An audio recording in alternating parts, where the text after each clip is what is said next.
안녕하십니까? 예, 교과 공부 시간입니다.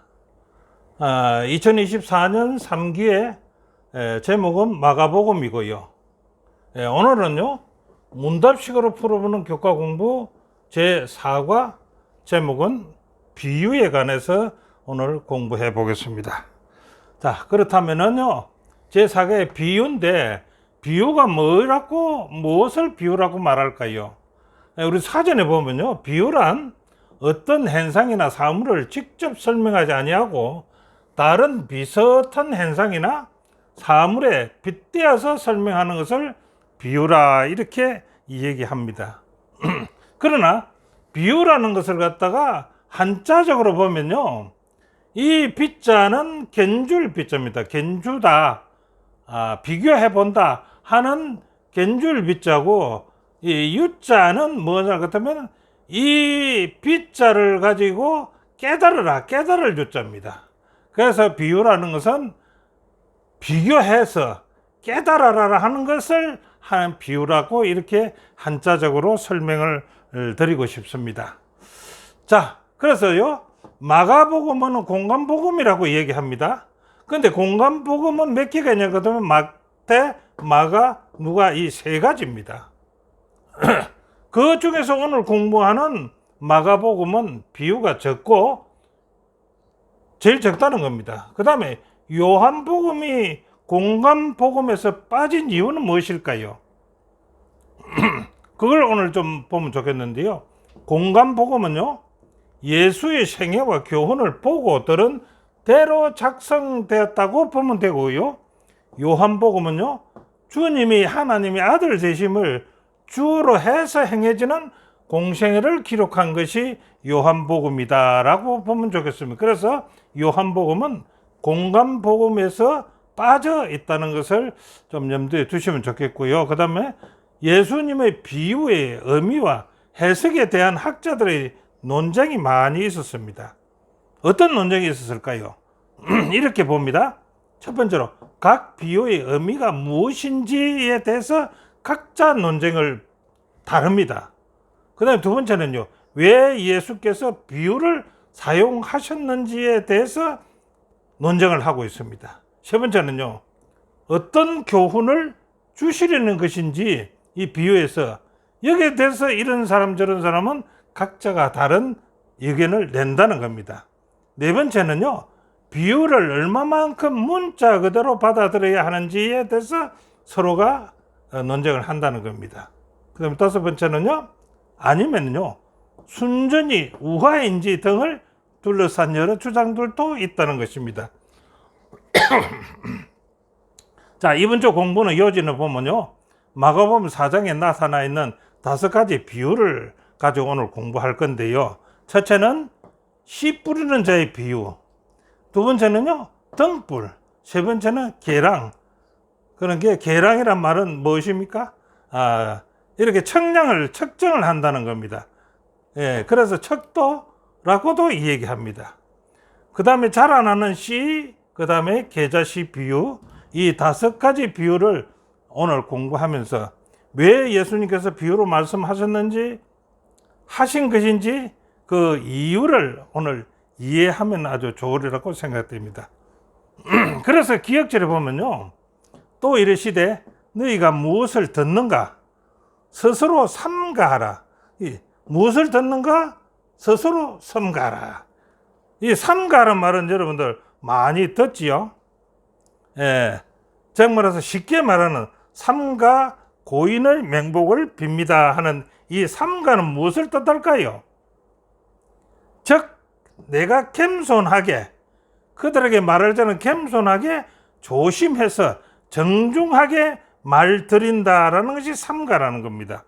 그래서 스스로 상해서 스스로 조심하고 스스로 겸손하게 생각해서 너희의 헤아리는 그 헤아림으로 너희가 헤아림을 받을 것이며 더 받으리니 있는 자는 받을 것이요 없는 자는 그 있는 것까지도 빼앗기리라고 마가복음 4장 24절 25절이 기억절이 되겠습니다. 자, 그러면 첫째 날 들어갑니다. 첫째 날 씨 뿌리는 자의 비유입니다. 마가복음 4장 4절로서부터 8절에 있는 말씀을 우리는 많이 듣고 읽어보았을 것입니다. 그 씨 뿌리는 비유는요, 네 가지 형태로 나타나는데 그 결과는 어떻게 나타나는가 한번 들어볼까요? 농부가 씨를 뿌리는데 어떤 씨는 길에 떨어져 있고 어떤 씨는 돌밭에 떨어진 씨도 있고 어떤 것은 가시밭에 떨어져 있고 어떤 것은 좋은 땅에 떨어져 있는 씨가 있다는 것입니다. 자, 이것을 볼 때요, 하나의 씨 뿌리는 자의 비유에서 살펴볼 때 어떤 것을 발견할 수 있을까요? 자, 첫째로 동일한 씨앗이 네 가지 형태의 다른 밭에 떨어짐으로 그 씨의 운명이 달라진다는 것입니다. 요 네 가지에 떨어지는 것이요. 두 번째는요, 씨앗은 네 가지 형태에 따라서 각각 성장 기간이 달라진다는 겁니다. 즉 무슨 말이냐? 길에 떨어진 씨, 돌밭에 떨어진 씨, 가시밭에 떨어진 씨, 좋은 땅에 떨어진 씨. 그래서 길에 떨어지는 새가 즉시 주워 먹어버린다 그러는 거죠. 그 다음에 돌밭에 떨어진 씨앗은 약간 시간이 좀 걸립니다. 흙이 깊지 못해서 싹은 돋아나요. 그러나 싹은 돋아나는데 햇볕으로 말미암아 견디지 못하고 죽어버리니까 약간의 시간이 걸린대요. 며칠에. 그 다음에요, 가시밭에 떨어진 씨앗은요, 가시에 막혀서 열매를 맺지 못한다는 이 말은요, 가시밭에 떨어진 씨는 씨앗이 발화돼서 성장을 해 올라옵니다. 그러나 그 햇빛을 받지 못해가지고 제대로 성장하지 못하니까 긴 시간, 조금 시간이 길다 보면은 그거는 결국은 씨앗을 그 열매를 맺지 못하는 현상에서 그는 고사되고 만다는 겁니다. 그 다음에 좋은 땅에 떨어진 씨는요, 일반적으로 성장 과정이 굉장히 깁니다. 그죠? 그 씨가 맺힐 때까지는.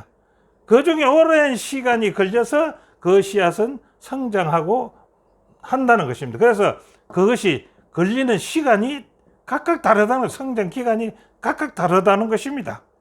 자, 그 다음에 뿌리전 씨는요, 그 토양의 상태에 따라서 결과에 큰 영향을 미치는데 이 네 가지 보면 그 토양들이 다 다르지 않습니까?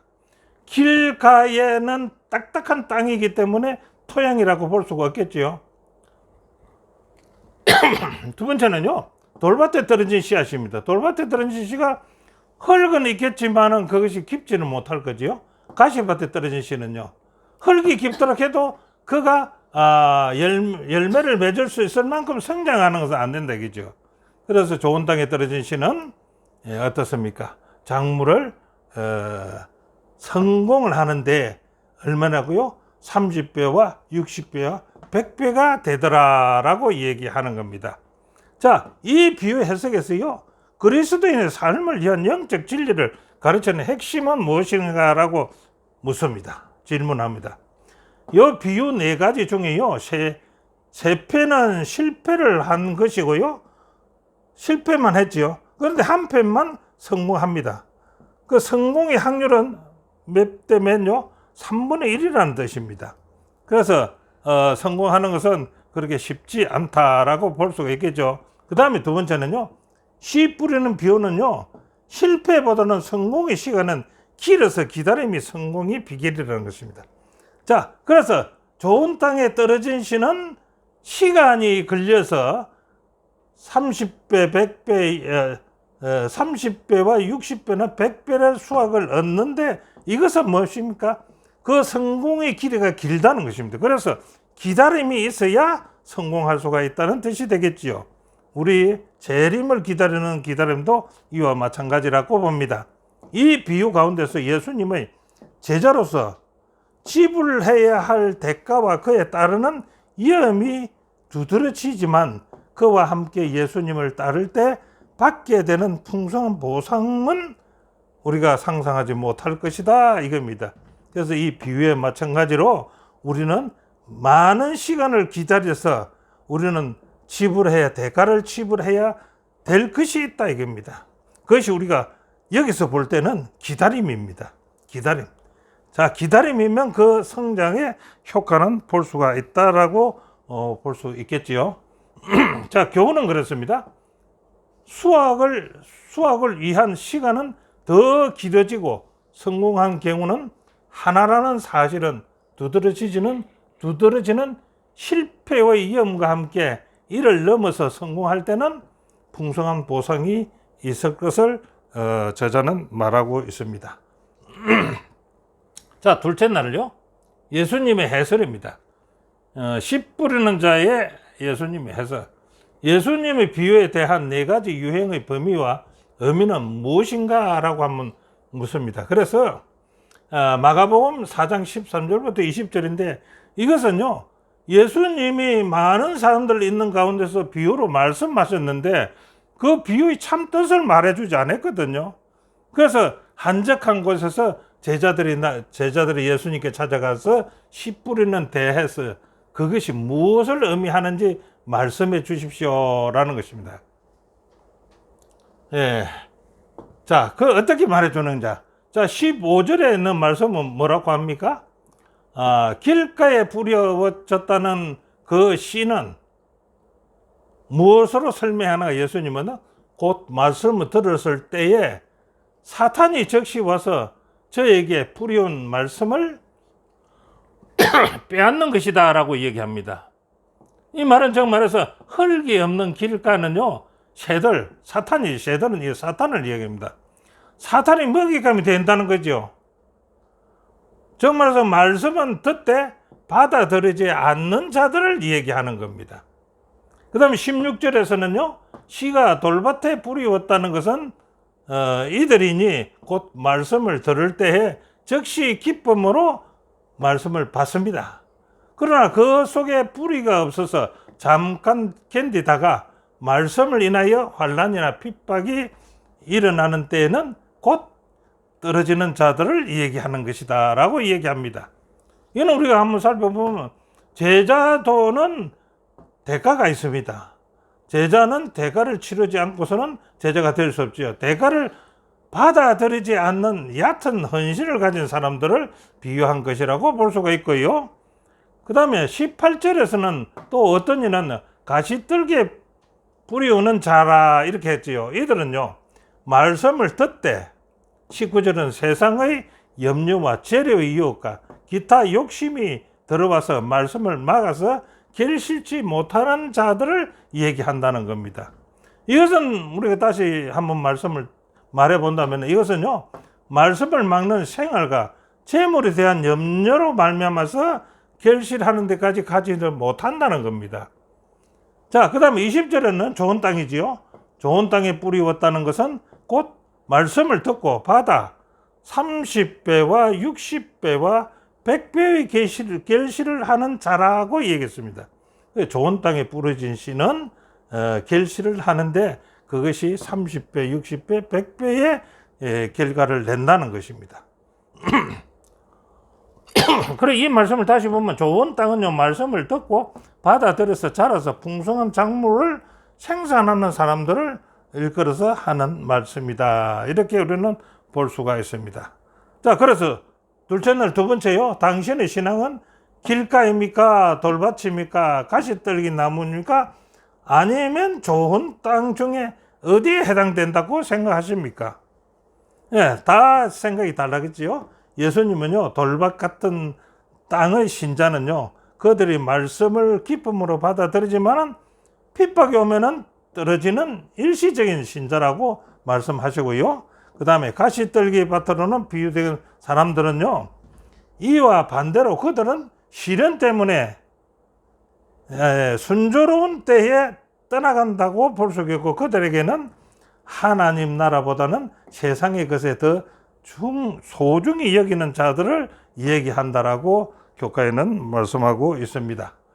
자, 교훈에는 이렇게 합니다. 비유는요, 현실을 말해주지만은요, 세부 사항 모두가 현실과 연결되지 않는 풍요라고도 볼 수가 있지요.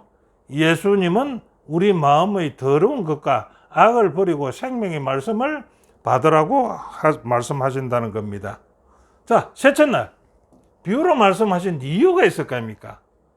비유로 말씀하신 이유를 한번 볼까요? 그걸 이유를 보려면은요, 비유의 장점부터 봐야 되겠죠. 비유의 장점. 자, 비유는요, 비유의 장점은요, 비유는 쉽게 깨닫게 하는 역할을 합니다.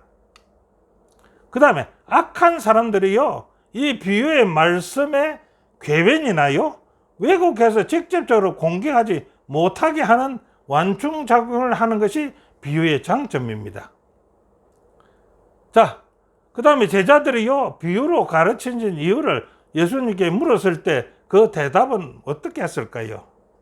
이르시되 하나님의 나라의 비밀을 너에게는 주었으나 쉽게 깨닫게 해서 너에게는 주었으나 외인에게는 모든 것을 비유로 하나니, 외인, 하나님을 따르는 자들 외에는 비유로 말했습니다. 이는 왜 그랬는가? 이는 저희로 보기는 보아도 알지 못하며 듣기는 들어도 깨달지 못하게 하여 돌이켜 죄 사함을 얻지 못하게 하려 함이니라 하시고, 자, 여기서 우리가 문제점이 좀 생깁니다.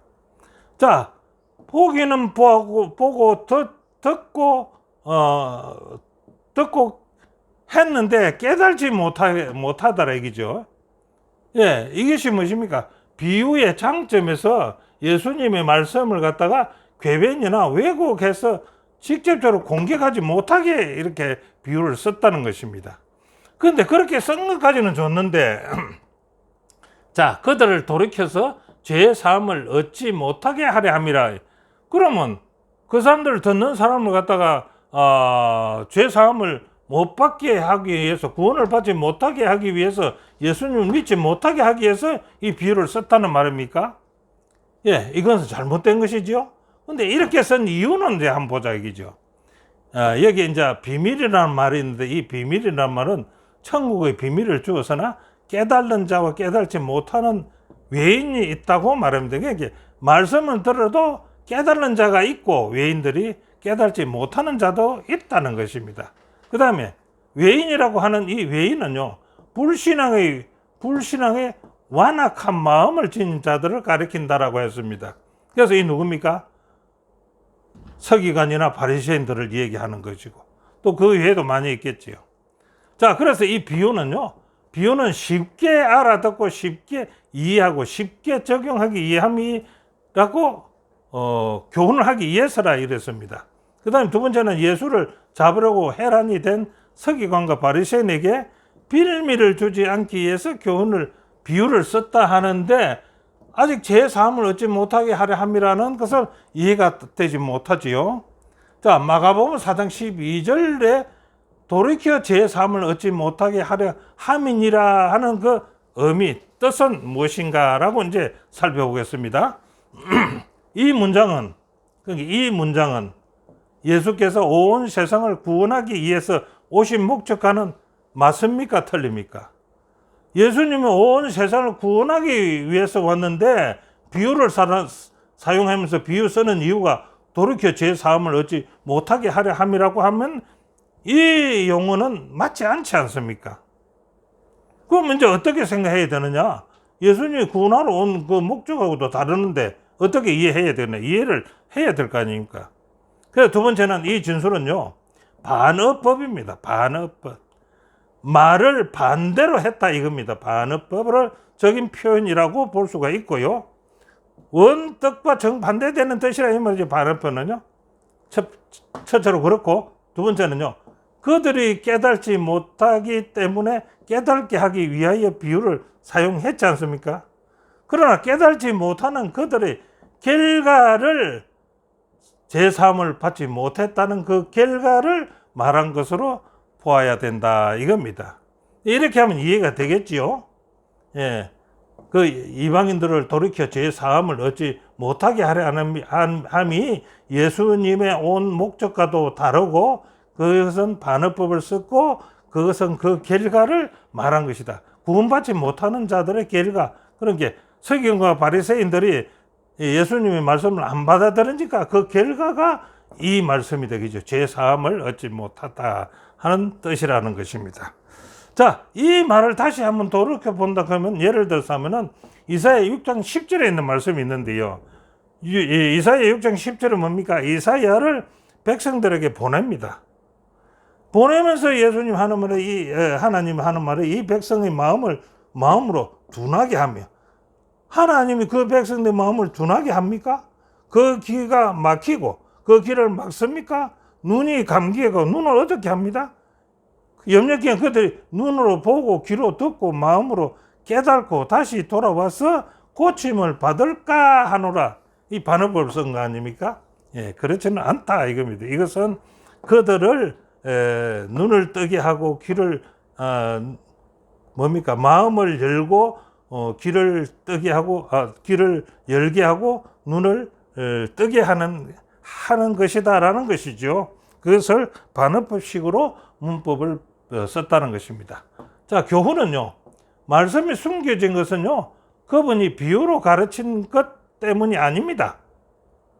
비유로 가르치기 때문에 말씀을 숨긴 건 아니라는 거예요.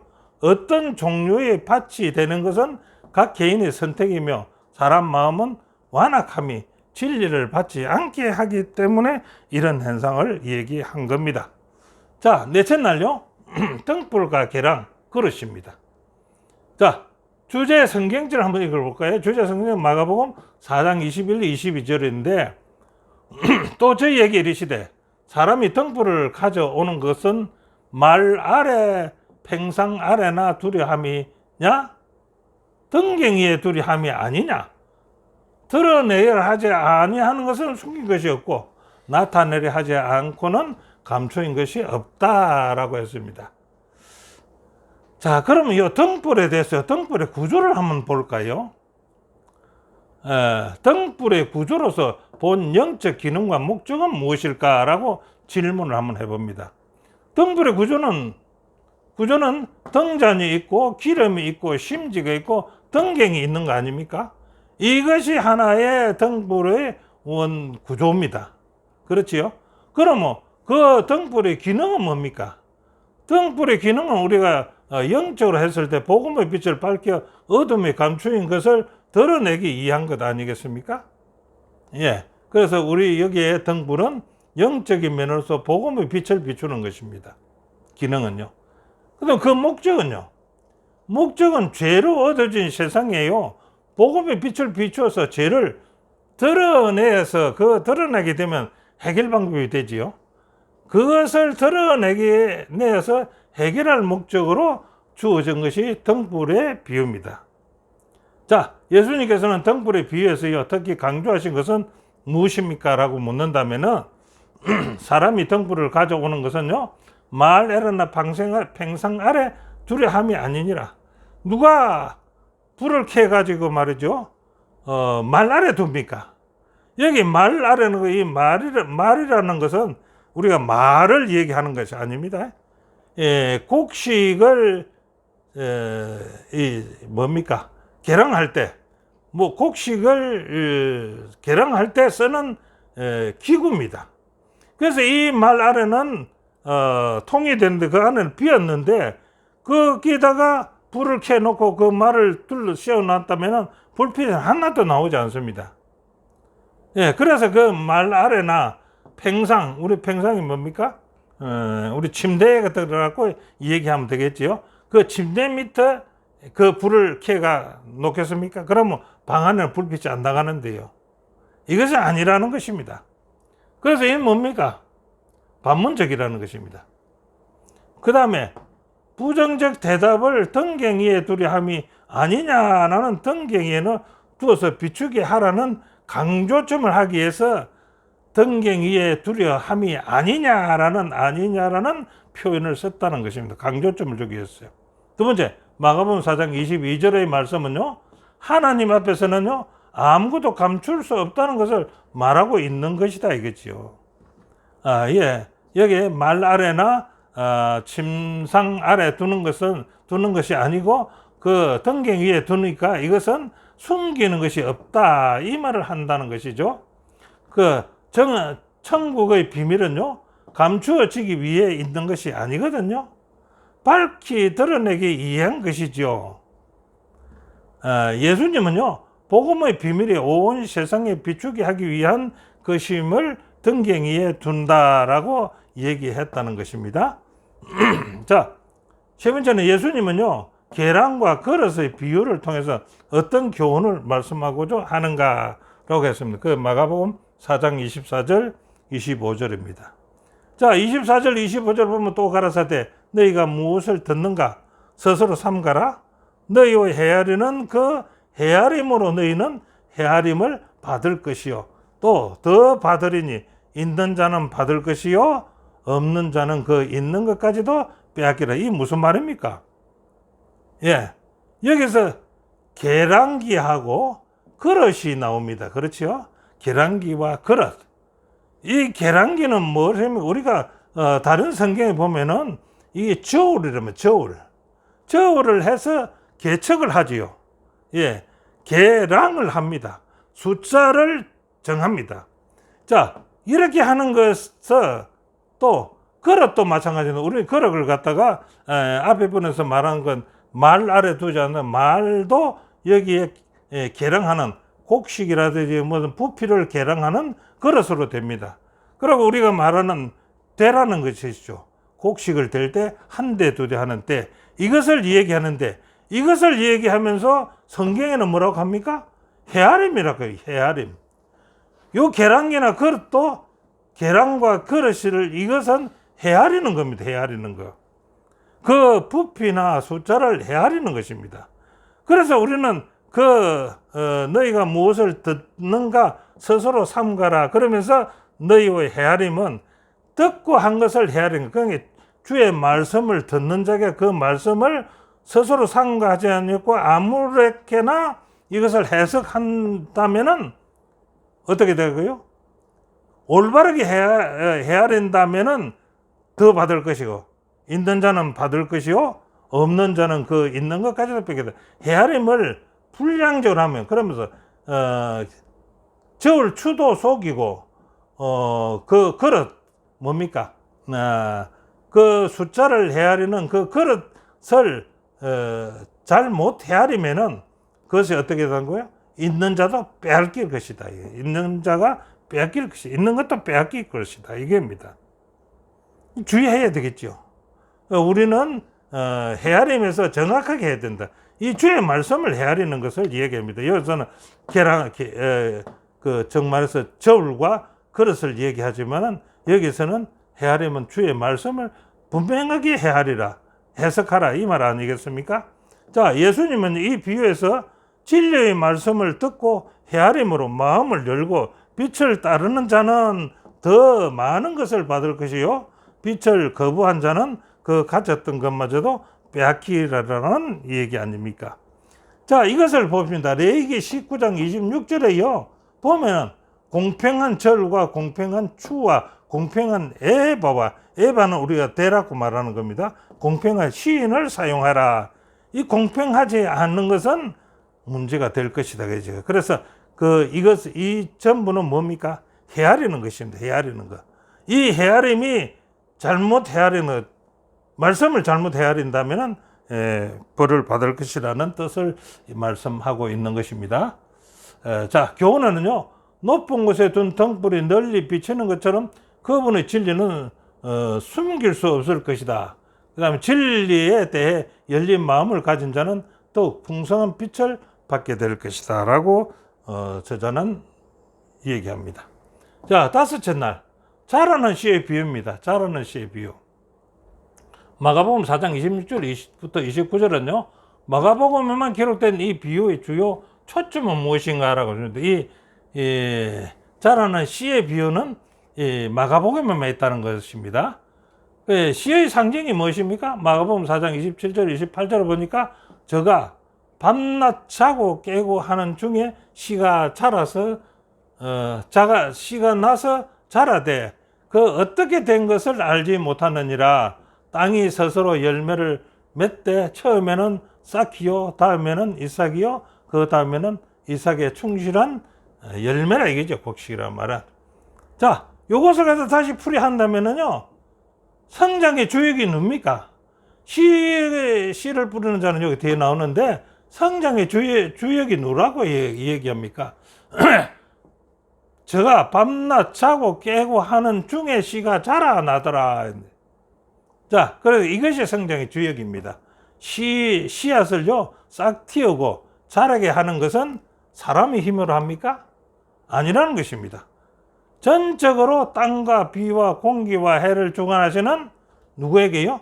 하나님에게 맡겨진 일이라는 것입니다. 그래서 자라고 씨를 맺는 것은 누구에게요? 그 성장의 주역은 하나님에게 있다. 그러면 그 씨를 뿌리는 주역은요? 그 씨를 뿌리는 주역은 농부다 이거지. 농부는 씨앗을 뿌릴 뿐 성장에 대해서는 아무런 도움을 줄 수가 없다라고 합니다. 그가 할 수 있는 일은요, 단지 알맞은 장소에 씨를 제때에 씨를 뿌리는 일뿐이다 이랬습니다. 그는 결코 씨를 자라게 할 수는 없다. 여기서 주의할 점은요, 자라게 못한다니까 그 농부가 게으른 사람 아닐까라고 우리가 염려를 할 수가 있다는 것입니다. 그런데 그것은 밭을 갈고 농부가요, 밭을 갈고 김을 매는 등의 일은 부차적인 의미로서 이렇게 많이 한다는 겁니다. 게을러서 물러 빠졌다는 것이 아닙니다. 그래서 농부의 주요한 관점은 뭘까요? 씨 뿌리는 농부가요, 땅에 대한 관점은요, 믿음을 갖고 있다는 것입니다. 믿음은. 씨를 뿌리면 분명히 그 땅에서 씨가 싹이 날 것이고 자랄 것이다 하는 그 믿음을 가지고 있다는 것입니다. 씨앗을 뿌려놓고 농부는 전적으로 그 소출을 누구한테 맡기요? 자라고 열매 맺게 하는 하나님께 맡겨야 된다는 것입니다. 자라는 씨의 비유의 최종 결과는요, 알곡이 익으면서 갑자기스럽게 끝날 것이다 이렇게 했습니다. 이 저자는 이렇게 얘기합니다. 마찬가지로 그리스도께서 다시 오시는 재림도요, 이 세상의 역사에서 갑작스럽게 종말이 올 것이라고 저자는 기록하고 있습니다. 자, 마가복음 4장 30절로부터 32절에는요, 계자씨 비유가 납니다. 그 여기서 이 씨의 자라는 성장 과정을 얘기하면서 계자씨 비유가 무엇 때문에 나오는가 여기 한번 볼까요? 이 비유는요, 아주 작은 계자씨가 놀랍게도 크게 성장하여서 새들이 둥지를 틀기까지 한다고 예수님께서 말씀하셨습니다. 예수님이 말씀하신 이 요점은요, 아주 작게 시작한 하나님의 나라의 복음이죠. 그분이 크고 위대한 나라가 되리라는 것이었습니다.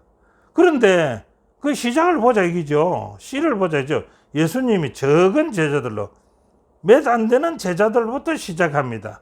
그 선교가 그분의 은혜와 왕국이 전 세계에 계속 확장된 것을 우리는 이것을 볼 때 계자씨 비유를 우리는 상상해 볼 수가 있다는 것입니다. 자, 교훈은요, 자라는 씨의 비유의 초점은요, 성장 과정이다. 진정한 성장은 하나님의 일이며 끝없는 과정이 아니다. 진리는 자라나며 계자 나무처럼 거대하게 성장할 것이다 라고 얘기합니다. 자, 오늘의 공부의 결과를 한번 볼까요? 자, 결과는요, 첫 번째로 마가복음 4장의 5가지 비유는요, 씨 뿌리는 자의 비유를 중심으로 전개된 것입니다. 맞지요? 그 다음에 두 번째는요, 하나님은요, 성장하게 하시는 분이랍니다. 우리 배웠지요? 뿌려주신 씨가 자라서 열매 맺고 큰 나무가 되기를 바라지만요, 사람의 완악함은 진리를 자라지 못하게 한다는 것입니다. 자, 세 번째는 비유는요, 현실을 말하지만은요, 모든 내용이 현실과 연결되지는 않고 핵심을 통해서 중요한 사상을 전하는 공부가 오늘 공부였습니다. 씨 비유에 대한 거요. 예수님은요, 지혜롭게 비유를 통해서 모두에게 적절한 방법으로 기회를 주신 것이 비유, 씨 뿌리는 비유에서 우리가 볼 수 있는 예수님의 방법입니다. 자, 오늘 공부는 여기까지입니다. 함께 공부해 주신 여러분 대단히 감사합니다. 다음 주에도 다시 뵙겠습니다. 안녕히 계십시오.